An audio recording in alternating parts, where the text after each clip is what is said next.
organizational setup, but really I think very interesting science, and particularly kind of touching on how we can study the origins of life in the lab. And that's what he's here to tell us about today. So thanks, Itay.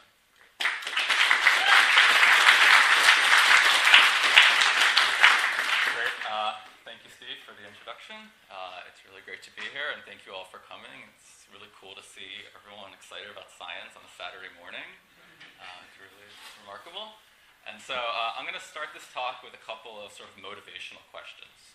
So I know a lot of you are sort of regulars here in this lecture series, and so you've probably heard that due to missions such as the Kepler mission, which is a space telescope, we've now found many sort of extrasolar planets, so planets surrounding different stars than our own. Okay? And we know relatively little about these planets, but we know some things. And so you might ask, how likely is it that any given planet, even ones that are very Earth-like, might harbor life? So how likely is life to arise at other planets?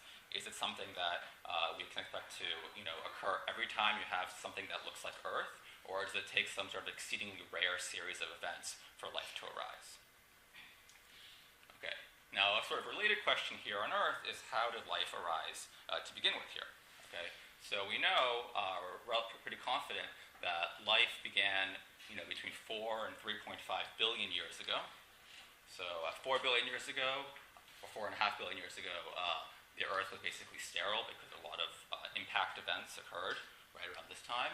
And yet we see fossils of bacteria forming mats in the fossil record as far back as 3.5 billion years ago. Now, unfortunately, the fossil record doesn't go back any further than that because the crust of the Earth is recycled. And so we don't really have an idea of what happened during this period for life to arise. And even if we did have a fossil record, it's a pretty difficult question to get at because things that fossilize aren't necessarily the beginnings of life. And so these two topics kind of relate to really a fundamental chemical question, I think, which is how do groups of molecules, potentially synthesized by sort of abiotic chemistry, organize and form what we know as life, so living organisms. And you might think this is sort of an arbitrary distinction because every living organism is made up of chemicals. Even the organic turkey you buy at Berkeley Bowl. Okay? But it's actually a really fundamental distinction because what is unique about living organisms is that they can evolve complexity over time through heredity and natural selection. Okay?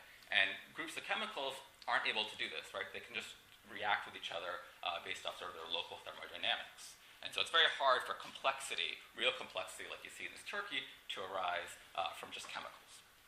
You really need natural selection. And so natural selection gives us a plausible mechanism by which, for example, this turkey evolved from, let's say, dinosaurs 100 million years ago. And so we can kind of understand how this progress occurs, though the details are obviously under research. And by the same token, if you have very, very long periods, we probably can understand how a dinosaur evolved from something as simple as a single-cell bacteria. But the real challenge is that even these small bacteria, which are about a millionth of a foot across, are exceedingly complex. So they have about hundreds or even 1,000 essential genes coding for proteins, for nucleic acids, that are essential for the cell to grow and replicate. And so something like this, even its most simplest thing that we think of life on Earth, probably could not have spontaneously self-assembled from just chemicals.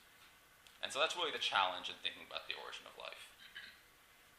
And so what I'm going to tell you about today is how in the lab we try to build structures that sort of mimic life, or maybe mimic the beginnings of life, but can be self-assembled from chemicals.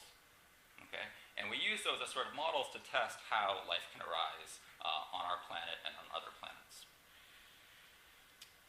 So taking a step back to biology as we see it today, this is an image of different animals, and they're all mysteriously glowing green. Okay? And the reason they're glowing green is because they're making a protein called GFP, green fluorescent protein. Now, green fluorescent protein isn't native to any of these animals. They don't grow green in the wild. It actually comes from jellyfish. Okay? But this experiment works because biologists can take the DNA sequence, the gene for GFP, out of the jellyfish, put it into all of these organisms, and the organisms will make the GFP protein with the protein sequence that translates as DNA. Okay. And this is sort of a trivial experiment for molecular biologists today, but I think it really gets at a fundamental point in that the molecular basis for all life on Earth is really the same. And so, we have our genetic information stored in DNA, which is replicated with each generation. And that genetic information is translated into proteins that do much of the sort of functional work of a cell, catalysis, structural molecules, recognition, etc. And the structures of these different molecules is really important for their function. So DNA is a polymer of 4 bases, and the bases have this base pairing with each other. So A base pairs with T, C with G, and you have a double strand where you have 2 strands of complementary sequences. And so this allows DNA to be replicated because these strands can be pulled apart, and then the 2 double helix can be remade. Okay, so they're identical copies. Proteins don't have this feature. Instead, they're polymers made out of amino acids. Okay? So amino acids don't have this base pairing, but they have a lot more chemical complexity. And so that allows these polypeptides, which are sequences of amino acids, to fold into sort of complex 3-dimensional shapes, which give proteins their functions. Okay. But it turns out cells don't just take DNA and make it into protein. Rather, they go through an intermediate molecule called RNA. And RNA is very closely related to DNA. It just has a couple of small chemical differences. But it generally exists in cells as single strands. Okay? And so DNA is actually copied into a complementary RNA, which is then translated into proteins. And now the challenge is that all these 3 polymers that cells use are really interrelated. So DNA replication requires DNA polymerases, which are proteins. Transcribing DNA to RNA requires RNA polymerases, which are proteins. But making proteins requires DNA, RNA, and ribozymes, which are made up of both RNA and proteins. Okay. So there's this massive complexity just to do the very basic things that cells do. Okay. And so this complexity is sort of hard to grasp how it could have arisen spontaneously. And it kind of begs the question, which of these systems came first? And it's kind of hard to think about because proteins can't replicate themselves. And DNA and RNA for a long time were thought to not have the functional abilities that proteins have. And so I'm going to introduce an argument for why perhaps RNA, this central molecule, could have had the role of both a genetic polymer and a functional one during early life. And this idea is quite old, but it gained a lot of support from work in Tom Cech's lab at Colorado in the 1980s. So Tom was studying RNA that comes from this pond-dwelling organism, Tetrahymena, who Kathy Collins in the audience also is very familiar with. And this organism was really interesting. It had a piece of RNA that they found would basically cut itself before then being translated into proteins. And the cutting reaction was, they were able to show that it occurred in a test tube without any sort of proteins around or anything else. And so what became clear over the subsequent years is that the RNA was catalyzing its own cutting. So the surrounding sequences were folding up into complex tertiary structures that were very reminiscent of what proteins look like in 3-dimensional space. So they could also fold up into functional 3-dimensional catalyzing structures. And so this kind of, and several other kind of lines of evidence gave way to a model by which early cells utilized RNA for both a genetic polymer, so they could replicate it and pass on heredity, and also as a functional polymer, so it could fold and do different sort of functions such as catalysis. Okay, and this is kind of termed the Rna World Hypothesis. And this hypothesis gained a lot of evidence when we learned more about cells today. So for example, the ribosome, which is a giant machine that makes proteins from RNA. It turns out when we solve the 3D structures of these machines that their core components were actually made up of RNA themselves. So RNA clearly existed before proteins existed, is the conclusion you get from that. And so we're pretty confident now that there was sort of at least at one point, a stage in life where RNA really played a prominent role, not just as this intermediate molecule, but also to do catalysis, for example. And it still does. But so this begs the fundamental question is, can RNA replicate itself?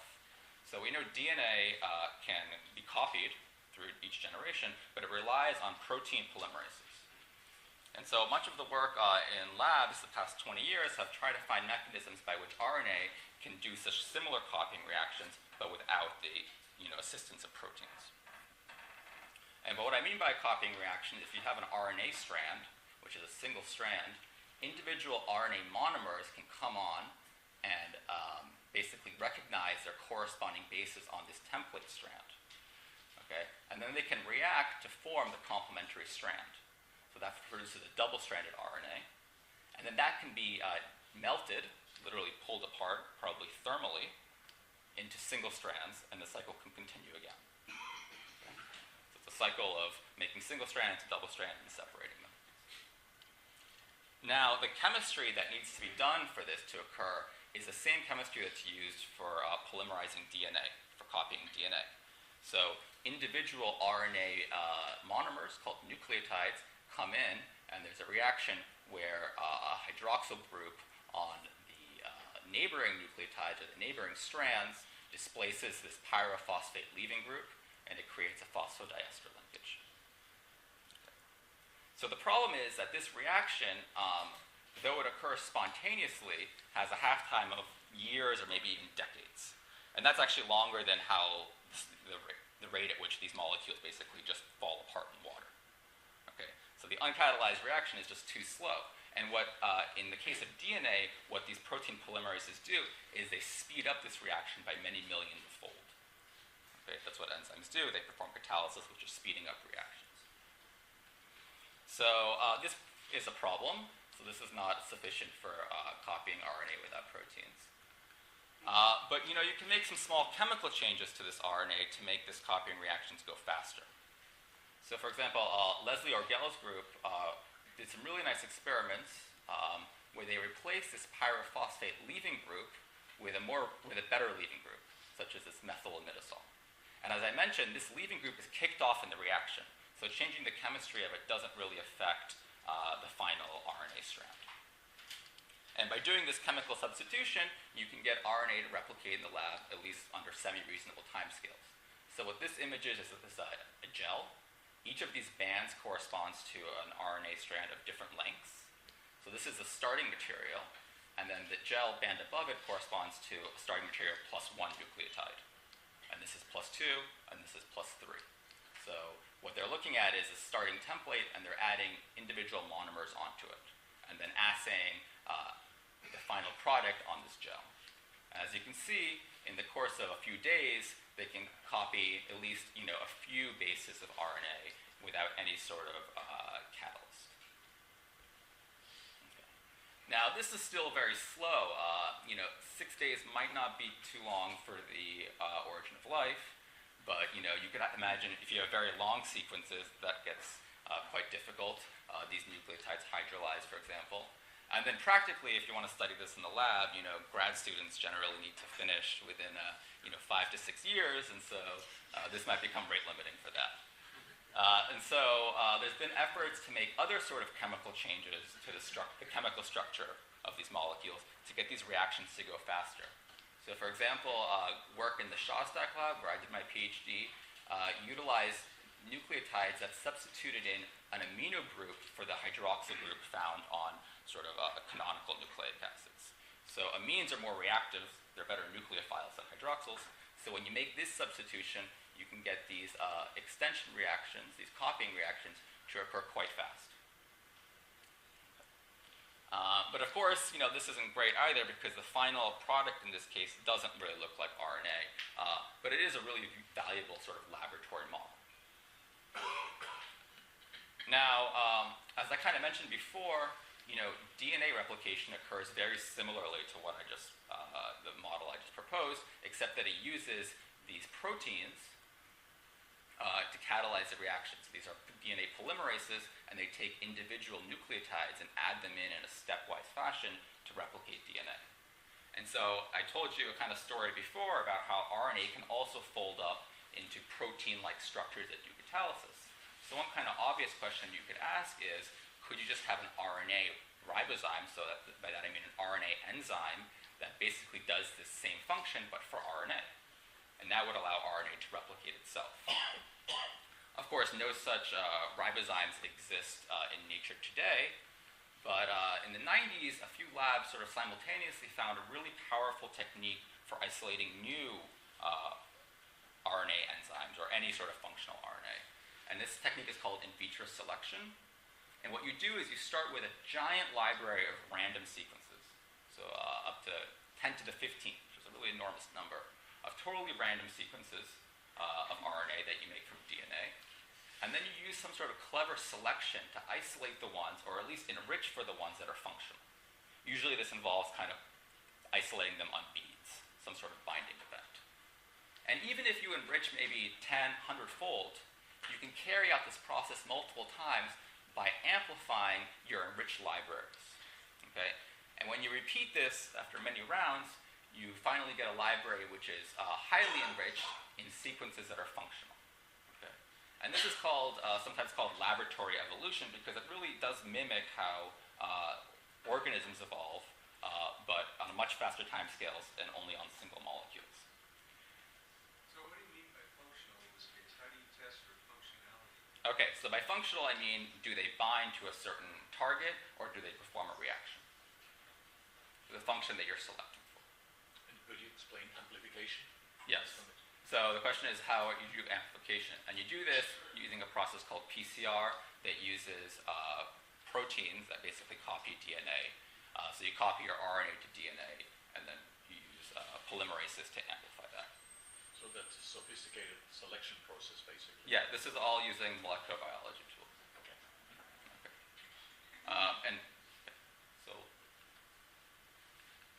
So this process has been used to select many functional ribozymes, so RNA that produces does catalysis. But I think the most famous of these ribozymes was selected for by David Bartel when he was in the Shostak lab. And he selected for a ribozyme that catalyzes the ligation of RNA. Okay? And this is important because this ligation reaction is the same reaction that I just showed you is necessary for polymerases, okay, for copying RNA. So the chemistry is the same. It's just instead of using a single nucleotide, you use a short piece.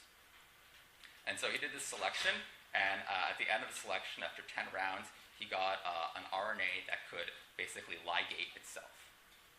Okay? And you know, this is work from about 20 years ago, but since then, we've learned a lot about this particular RNA.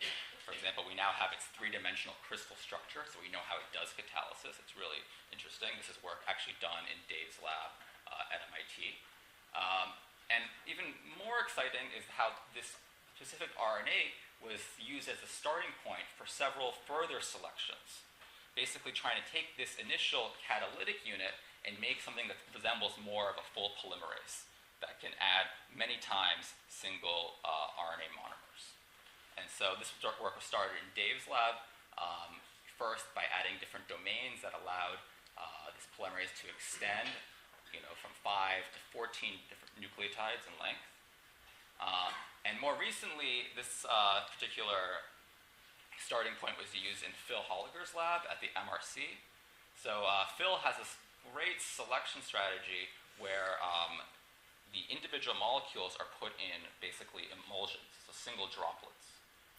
And then selection is done in those droplets. And the advantage of this is that selective pressure can be put to have multiple extensions, okay, which is actually really a technical issue in these sort of in vitro selections. And so using this sort of technology, they've been able to develop these RNA polymerases that can extend up to about 100 nucleotides or more. This is a very similar gel to the one I just showed you, but it's actually just enormous. It's really impressive that they could run this. And so, you know, it's still not perfect, right? Like, the yield for these big products is still very small. And this length is still shorter than the whole RNA sequence itself, so it can't copy itself. But it's getting there. Okay, now this focus on RNA has led to a big discussion in the field whether, RNA was the first sort of genetic polymer or whether something preceded that, for example.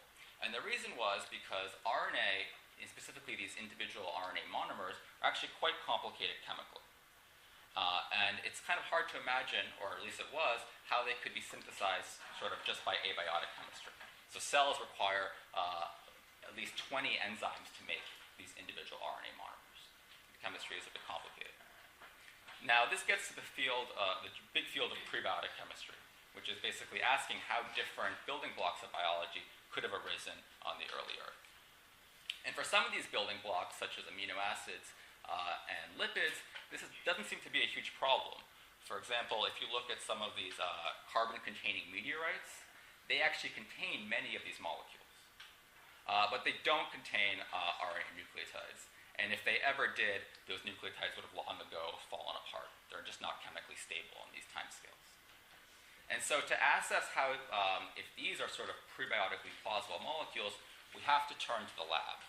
So we have to take a synthetic approach where chemists, this is my good friend Alonzo, basically in the lab, in the chemistry lab, try to make these molecules, but under sort of prebiotically plausible conditions. And by that I mean in water, and with very few sort of complicated purification steps in between. And this is really not how chemists generally make synthetic molecules, so it's actually a big challenge. And we can discuss why that is later. So in the case of RNA, there's a really interesting story with the prebiotic chemistry. So if you take a single RNA nucleotide, you can just intuitively break it up into two pieces. You have this nucleobase, which I mentioned earlier is responsible for recognition of other nucleotides, and you have this ribose sugar. Okay? And so really the conventional wisdom for many decades was that these two parts could be synthesized separately and then put together. So the nucleobases have been shown to be formed if you polymerize cyanide-containing compounds. That was first shown by Stanley Miller. But that has some problems. It only makes really two of them very well, and the other two it does not. But still, it's been shown. And this ribose sugar has been made using sort of the foremost reaction from formaldehyde and aldol reaction from simpler sugars. That has its own problems. You get this sort of ugly mixture of different sugars, but still, it's been shown. But the real fundamental problem is that when chemists tried to attach these two parts into a full nucleotide, this reaction never occurred. It could never be done under any sort of reasonable conditions. Like, they tried everything. And so this inability to make this final nucleotide was for many years a real strong argument against sort of this RNA first hypothesis for the origin of life. However, a few years ago, work by Matt Towner, when he was in John Sutherland's lab, found a completely novel route to making RNA prebiotically that bypassed many of these difficulties. So instead of taking this canonical route, Matt basically went through this intermediate molecule, 2-aminoxazole, which contains both sort of nitrogen and oxygen containing chemistry. And through this intermediate molecule, he was able to abstract in pretty good yields these final nucleotides. Okay? And what was really nice about this work was that, first of all, for the first time we had a really plausible synthesis for RNA, but it also was it showed that, when you have these chemical, many chemical steps, it's not always like the obvious way to get from point A to point B. Like, you have to kind of try different things out. And so just because the first obvious thing doesn't work in science as a whole, doesn't mean you should give up. There's usually some unexpected way you can get there. And that's what we found here. Okay. So I told you about RNA and how models by which it can copy itself. And I told you a model by which it can be prebiotically synthesized. And so you might ask, is this enough? If we have self-copying RNA, is that enough for life to begin? And I'm going to make the argument that it's not. And what you also need is some sort of compartment to encapsulate this RNA. And I'm going to make a very simple argument for why that is. Okay, let's say you have two genes. These genes could be DNA or it can be RNA, and they're capable of replication. Okay? let's say one of these genes has a really good sequence in it, and so it can make a very valuable product. Okay? Let's say it's a protein, an RNA, or some sort of chemical that results from catalysis. Now, if that product assists the replication of this gene, we'd like to say, that is, makes the replication more robust or faster, we'd like to say that provides it a selective advantage. Okay? And that should lead for the propagation of this gene on future generations to eventually become more commonplace and to overtake the population. Right? That's the basis of natural selection of Darwinian evolution. But the problem is, if these genes are just floating around to solution, this product can also act on the other genes that don't have this beneficial sequence. And so its benefit of this product is totally indiscriminate. And so there's not a selective advantage. And so what you need is some sort of compartment to physically link this beneficial product with its genetic code. Okay? And that gives you a selective advantage. And so in biology, genotype and phenotype need to be physically linked for Darwinian evolution to occur. Okay? And so what we imagine is that cells don't just need RNA that's capable of self-replication, but they also need a compartment, a membrane compartment, which surrounds it and basically keeps things localized. So this is a model of a very simple, what we call a protocell, so a simple cell that we can imagine assembling spontaneously, but is capable of replication. And it contains a genome, potentially made out of RNA, that can copy itself and also take up catalytic or functional features. And it also contains a membrane compartment, which importantly allows in building blocks, for example, for RNA replication, but can also itself grow, divide, and replicate. Now, all modern cells feature membranes to surround themselves. It's a universal feature of biology. And so these membranes are made up of lipids, so fatty-like molecules, which self-organize into these membrane bilayers. So they're sheets just a few nanometers thick that form sort of spontaneously due to the fact that these lipids don't like being in water. Okay? And these are just electron micrographs showing these membranes on the outside of cells or even internally, where they organize different functional units called organelles in eukaryotic cells. Now, modern cells feature really a wide variety of different complex lipids to make their membranes out of. And actually, this is one of the focuses of my research here at Cal. But when it comes to primitive cells, we're interested in much simpler molecules. So these are a group of molecules called fatty acids and their derivatives. They're notable because we know they can be made prebiotically. Basically, if you heat up carbon monoxide or carbon dioxide with hydrogen gas, either at high temperature or high pressure, it polymerizes into these simple lipids. They've been found on things like meteorites, so they're thought to be existing on the early Earth. And under the right conditions in the lab, they can self-assemble into these membrane vesicles. So each of these are kind of little bubbles that are usually kind of spherical, and they're made up of membranes, and they encapsulate a solution. Okay. Now, what's really interesting, we've done a lot of work studying sort of the different biophysical properties, or the physical properties of these membrane vesicles made from these primitive lipids. And what's really been fascinating is that even though these are chemically really simple structures, the supramolecular structures they assemble into these membranes are really complex, dynamic physical entities. So for example, each of these membranes is exchanging individual lipid monomers with the solution and other membranes of the solution at really rapid timescales, well under a second. Okay, and they exist in sort of these equilibriums with multiple different phases. We know all this from really careful, rigorous sort of spectroscopic experiments, but you can't really see it under the microscope. A question? Why do they form spheres? That's a good question. We can talk about it after, but it's kind of complicated. And they don't always form spheres. Okay. So these sort of dynamic properties of these primitive membranes actually lead to really surprising and beneficial functional properties for what we imagine an early cell would need. My computer goes to sleep. So for example, The same experiment I showed you before where we can extend an RNA primer by adding individual nucleotides, we can also do encapsulated in these vesicles themselves. However, if we make these vesicles out of the kind of lipids that modern cells make their membranes out of, the reaction does not work. And that's because individual nucleotides can't cross those kinds of membranes. Modern cells feature, for example, protein transporters that take nutrients from the outside inwards. Right? So it's a really regulated process by which the cell decides what to get across by making these proteins. But of course, that's not possible in these primitive cells. However, these primitive membranes are much more permeable, so they allow nucleotides to cross pretty readily, and you can get these copying reactions to occur inside of these vesicles. The other really remarkable thing about these membrane systems is that you can get them to grow and divide in the lab. So you can feed these vesicles sort of feedstocks of fatty acid micelles, and they grow from spheres into these long filaments. Okay, and this is basically due to a surface area to volume issue.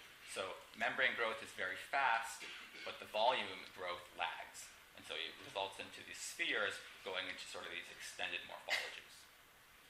And what's cool about these morphologies, these sort of thread-like vesicles, is that they'll break apart quite readily under sort of very mild shear forces. And so this kind of provides a pathway by which these membranes can grow and divide and basically do what looks like a cell division cycle, but in a tissue.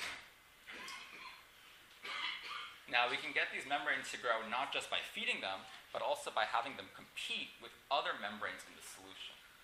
So we've been able to do this a few ways, but I'm going to show you one that I did myself. So if we take these primitive fatty acid vesicles and we dope in just a few percent of phospholipids, the lipids that make up the primary modern cell membranes, what we find is that they will grow at the expense of other vesicles in solution that have fewer or don't have these phospholipids. And they grow by literally stealing individual fatty acid monomers from the others. Okay? And they grow in the same morphology. But this is sort of a competitive growth, so it kind of gets at this issue of selection, right? One population is growing at the expense of the other, and that really looks a lot like how individual populations of cells compete with one another for sort of scarce resources. And so, for example, we propose that this sort of growth mechanism could drive sort of the evolution of early cell membranes from these primitive membranes into sort of more similar chemically membranes that we see in modern cells. So, I showed you a few experiments that kind of get at this model of what a primitive cell could look like and how it could function. But there's still a lot of work left to do, and several labs are now working on these kind of concepts. So RNA replication is still not robust enough, at least to have really multiple cycles of replication occur in the lab. And so that's a big chemical question that still is being worked on. There's also a lot of work bringing together this RNA chemistry and this membrane growth and division. There's been a lot of advances on that. And then finally, in the hopefully near future, what we'd like to see is these kinds of structures fully assembled, fully replicating in the lab. And then it'd be interesting to see, could we see, for example, the first steps of Darwinian evolution? Can they start evolving new kind of functions? Maybe they make new kinds of lipids, as I kind of just hinted at. And so that's kind of where I think this kind of line of work is going to, is can we see the first steps of evolution occur in these synthetic cells. But in the meantime, I think these kinds of experiments have taught us quite a bit about the origin of life, and specifically in regards to sort of different chemical or physical constraints that we think are important for these kinds of structures to arise. So for example, in my own work, I've noted the really importance of concentration in this assembly process of fatty acid vesicles from individual monomers. Okay, so these vesicles feature what's called a critical aggregation concentration, below which assembly doesn't occur. And this can be quite high in the millimolar range.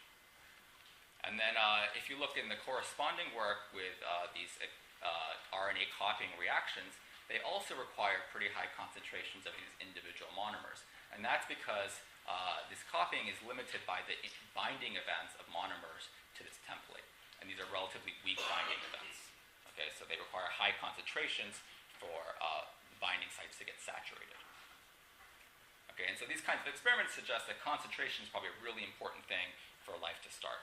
You can't just have dilute solutions of molecules. They have to be, concentrated to a really large extent before anything interesting happens. And so this might suggest, that maybe having life start out in the oceans, where everything just gets diluted, might not be a good thing. Maybe you want like a pond where you can have sort of evaporations on the periphery, concentrating things up until the point where something interesting happens. This pond is not just any pond, however. It's from Yellowstone National Park. So it's a hot spring, and there's an active hydrothermal vent essentially underneath it. Okay, if you've never been to Yellowstone, I really recommend going. It's amazing. But these sort of hydrothermal vents actually have become a really important topic of discussion in the origin of life field. So for example, Dieter Braun's group in Munich has proposed that individual microchannels in these vents, which experience both sort of hot and cold solutions on either side of them, and so there's temperature gradients across these channels. And they propose sort of a set of physical processes by which these temperature gradients result in high concentrations of biological building blocks within the channel. And so, for example, in my own work, we've kind of tested this experimentally by building channels made out of glass microcapillaries and putting thermal gradients across them. And doing this has allowed us to actually sort of watch the assembly of vesicles and vesicles containing nucleic acids in the bottom of these channels. And so this is just kind of one, I think, kind of interesting proposal for a sort of interplay between physical environments and molecules that could lead to the building of these complex structures. So in a sense, the temperature gradient is just kind of like stirring the soup around. yeah, so the question is, what is the temperature gradient doing? I should have mentioned that. So there's actually two processes going on. There's a thermal gradient, which leads to what we call a convective flow. So it's just buoyancy. So, hot water rises, cold water sinks. So you have this cyclic flow. But then you have this other effect, which is called thermophoresis, which is kind of mysterious. It's the basically tendency of molecules to move along a temperature gradient. So in this case, molecules go from hot to cold. It's a very weak effect. It has to do with the solvation of these molecules. But when you couple these two effects together, they sort of amplify each other. So molecules move to the cold, and then they're brought down, and this cycle continues until you get real high enrichment in this bottom. So this is actually the phenomenon that this group, Dieter Braun's group, studies in the lab.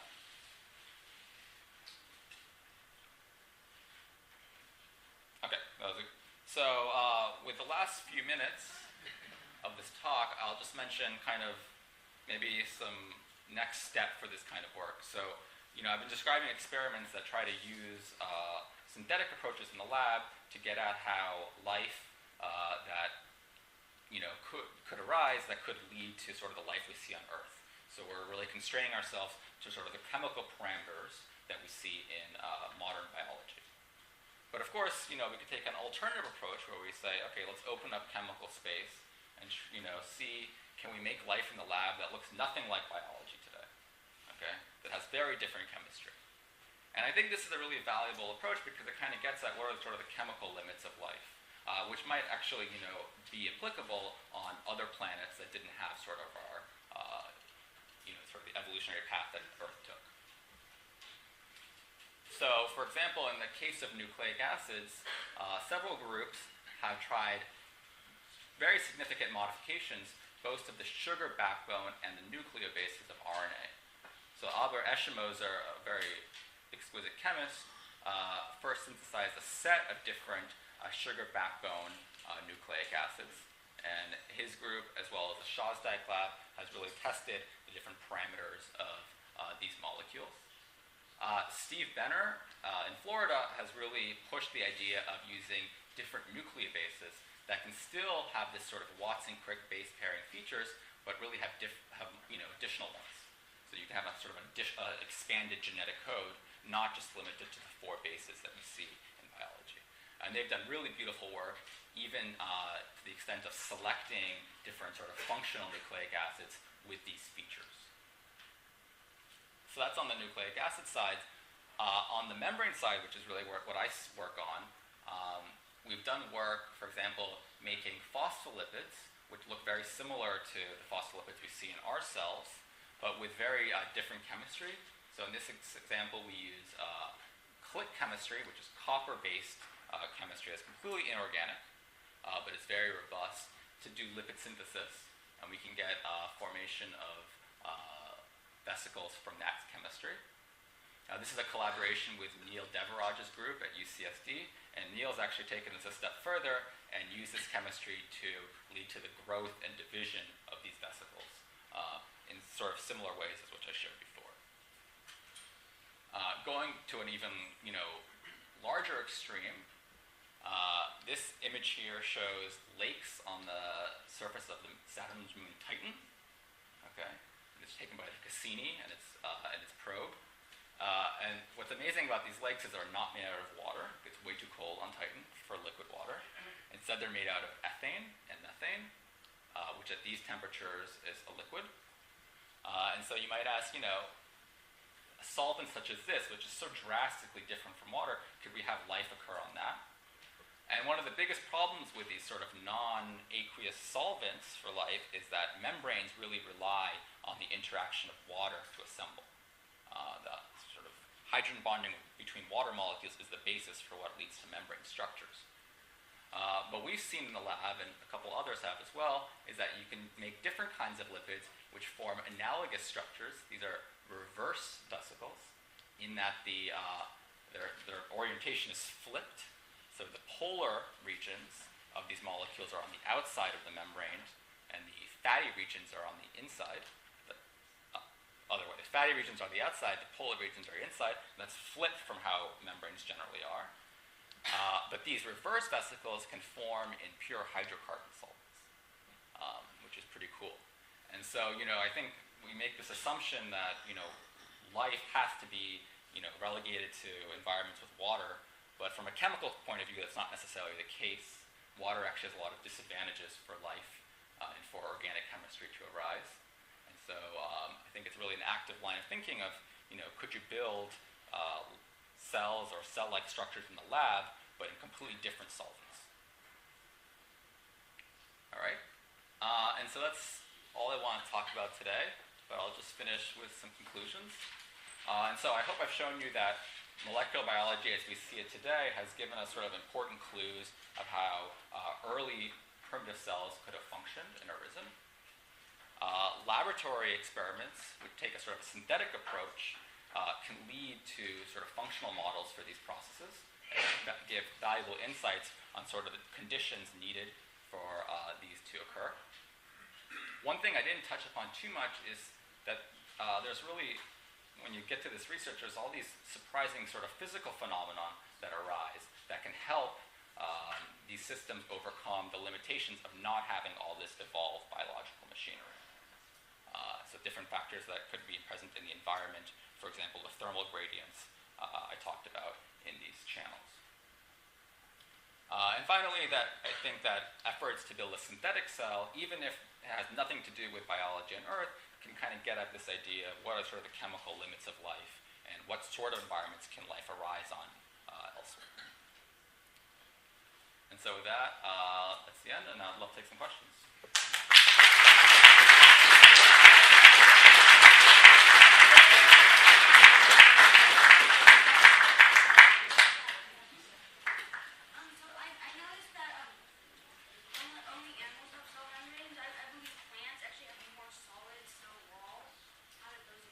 Good question. So actually all cells have membranes. So the plants do have these thick cell walls, but underneath them is a membrane still. So that's still universal. Different like plants, most bacteria have thick cell walls, and those are more structural. So they're made to like give the cell robustness, for example, in the case of like desiccation, so all the water doesn't leak out. So there's a different function. and they're made up of very different molecules. And they seem to have evolved many times sort of independently. You mentioned nucleotides and lipids and self-assembling. What about peptides? What are the kinetics of that? Why couldn't the two happen simultaneously? I mean, certainly they could, and there's been a lot of discussions about whether you could have peptide formation concurrently with RNA polymerization. There's some ideas on that. Yeah, I mean, obviously amino acids were around. They're some of the simpler, building blocks to make, and you definitely could imagine a case where early cell uses maybe not full proteins but short peptides to do catalysis, and yeah, it's certainly in the play. Can you help us think about local minima, either in nucleotides or in lipids? There's selective pressure for a species which makes itself very well. So does our ancestor have to build itself out of monomers, or does it have to steal from the monster that's building itself endlessly? Yeah, presumably, you need to have some sort of, almost definitely you have to have some sort of environmental source of the building blocks, right? Because it's very hard to make them, through catalysis, but at some point probably you do have some sort of competition for resources, inexorably. I don't know if I'm getting at your question.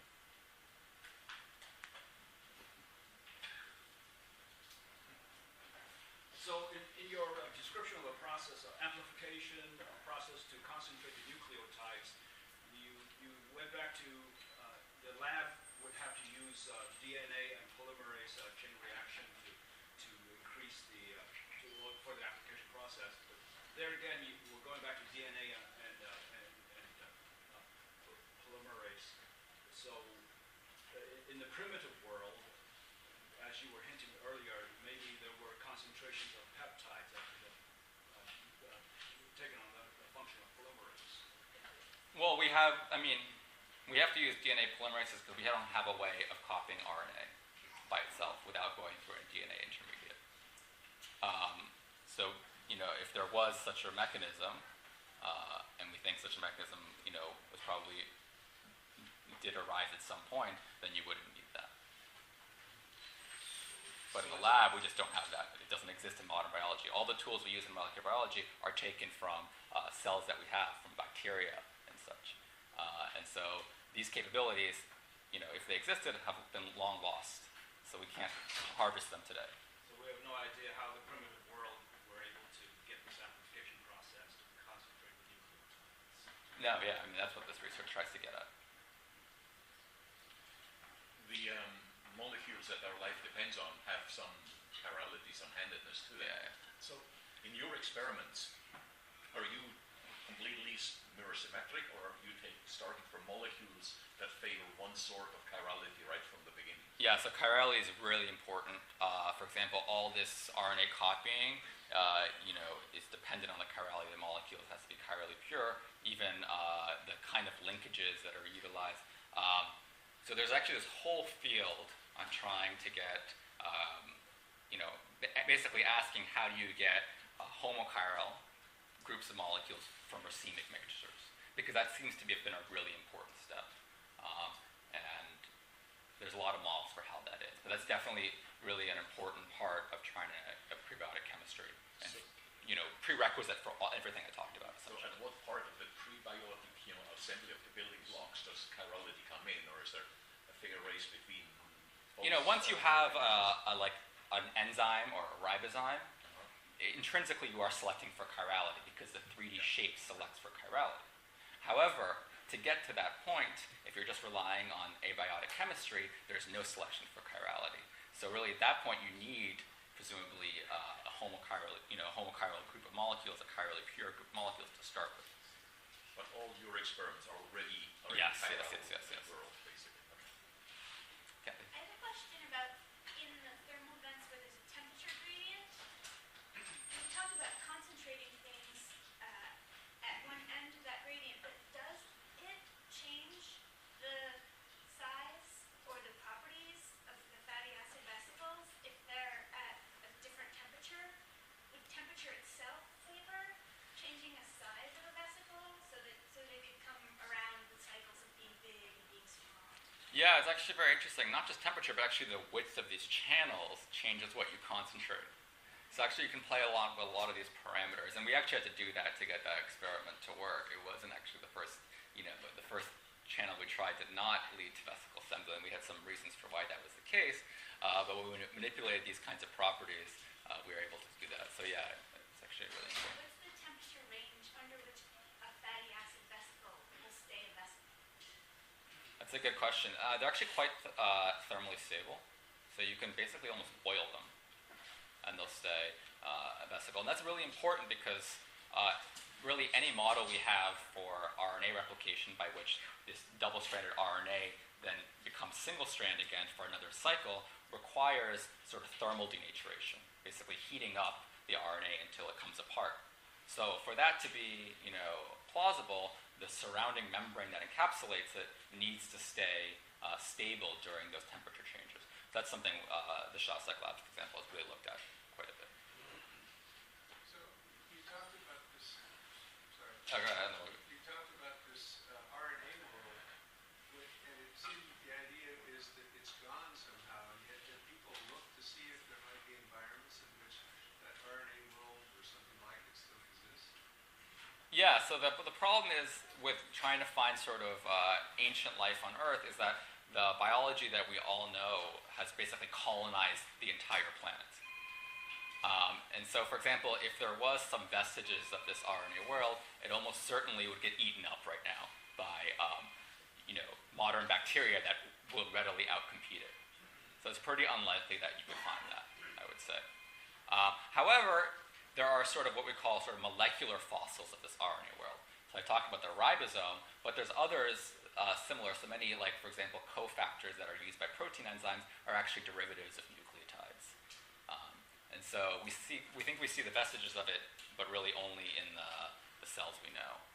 We don't think there's sort of a population of. Kind of going back to the question about molecular fossils. Have you ever done any theoretical calculations about using the molecular clock and trying to figure out how long it would actually take for an RNA molecule to replicate beyond the 5 or 7 graduate school type of Yeah, I mean, it's hard to say because we don't know the timeline of like how long it takes life to start. What we do have parameters is, for example, how long RNA survives before it's hydrolyzed. So that's like one, and it's not super long. So like replication has to occur relatively fast by that metric. I don't think, I think you asked something about using sort of the molecular clock of phylogenetics, of comparing DNA sequences in modern organisms. And people have used that, but I think that breaks up at some point. Like, you can only take that so far to really accurately date events. So no theoretical calculations. Using anything else aside from the molecular clock?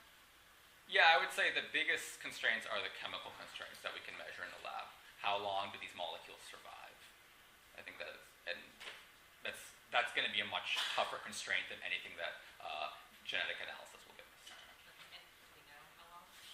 Yeah, I mean, it depends on the conditions, but Under optimal conditions. I mean, I would say RNA in water under optimal conditions is probably stable, less than a year. So that gives you some idea. Yeah. What, significantly less than a year? Yeah, so yeah, it has to probably happen pretty fast. Yeah. Yeah, actually 2 questions. Probably 30, 40 years ago, I was reading articles about these test tubes and primordial soup, and the guys were, looked like you were just Frankenstein stuff. Yeah, yeah. Electricity to it. I'm thinking, with the complexity that you've presented today, it's like, what were they thinking? This is a lot more complicated than what it looks like. It seems like a whole bunch of steps have to happen.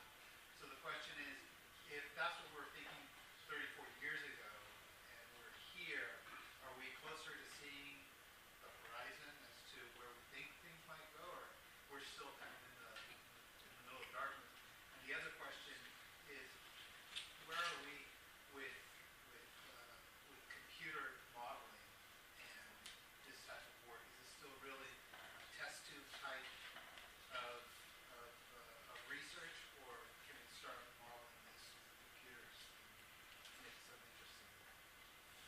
Okay.